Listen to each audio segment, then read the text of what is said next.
the things I love about that Extreme Home Makeover show is how they can, just in 1 week's time, completely change a situation and redo a home. But what makes it so amazing is they actually did one of those in the town that I was pastoring in.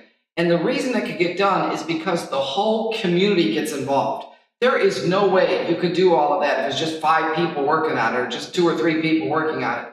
It takes the whole community. And it was amazing to see everyone chipping in to get it done.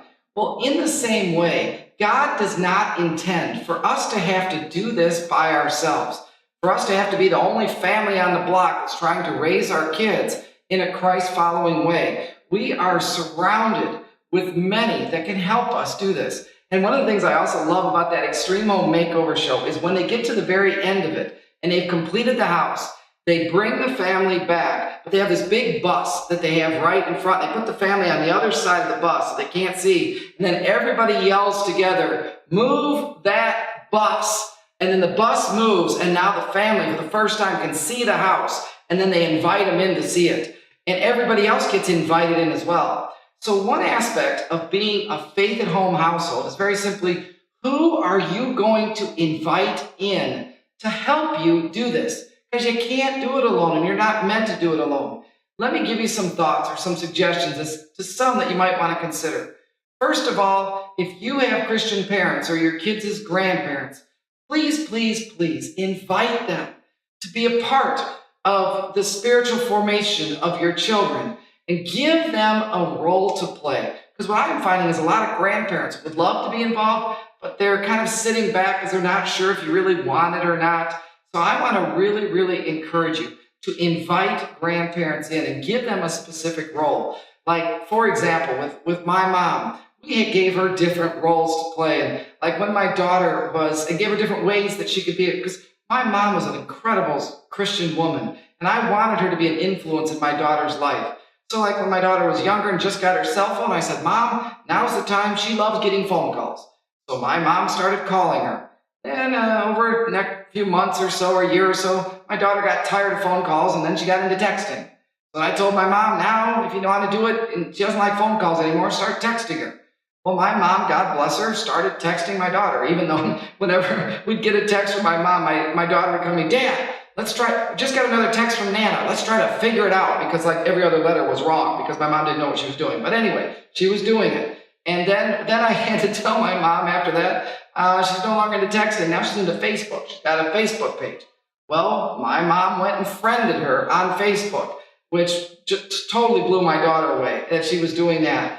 And then I think my mom after that just kind of got fed up with all of that. And then she just started writing letters. And those letters, my mom was killed in a car accident. And if anything, I wish I would have told my mom to write more letters, because my daughter has kept every single one of those letters that she got from Nana.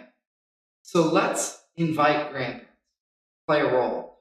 I also think you want to have some sort of mentors or coaches, somebody that you can go to that obviously must have done something right because their kids turned out pretty good and are following the Lord, and go to those people and say, "Would you be my go-to person?" I had Dave.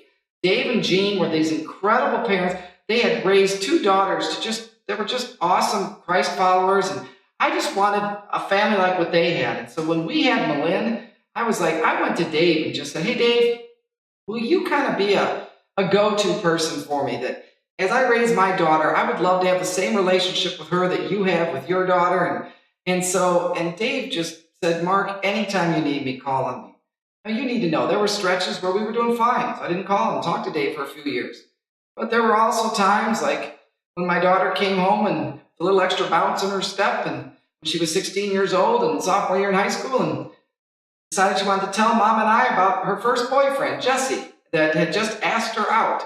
And we had told her she couldn't date till 16, but now she was 16, and now she had a boyfriend. And so I received it, and after she left, I went and called Dave and said, "Okay, Dave, how do I handle this? What do I do, actually? How do I take this kid out?" No, I'm kidding. But Dave was just there for me, and what I love is I actually asked Dave, "If you always found a way to become friends with your daughter's boyfriends, how did you do it?" And he gave me some great advice that I was able then to apply in that situation. And that's because Dave is there for me. Do you have someone like that? A go-to person? And then finally, I think you really want to invite the church. You want the church to be a resource. Now, here's the difference. We don't send the church our kids and say, teach them the faith. No, we invite the church to say, hey, church, can you help me? Help me with my daughter in this situation. Do you have help for me with my son in addressing this?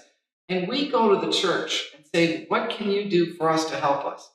So make sure you're not trying to do this alone. We were never meant to do this alone.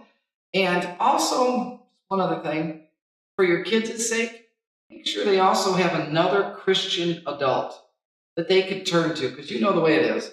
As they get older, they know where we stand. Do they have another adult they can turn to that is a good Christian influence, that will say the right things to them?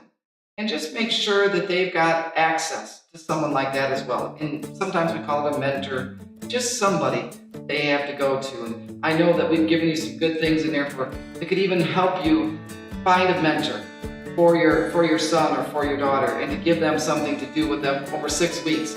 They can start building a relationship together. So I hope you take advantage of it. God bless you.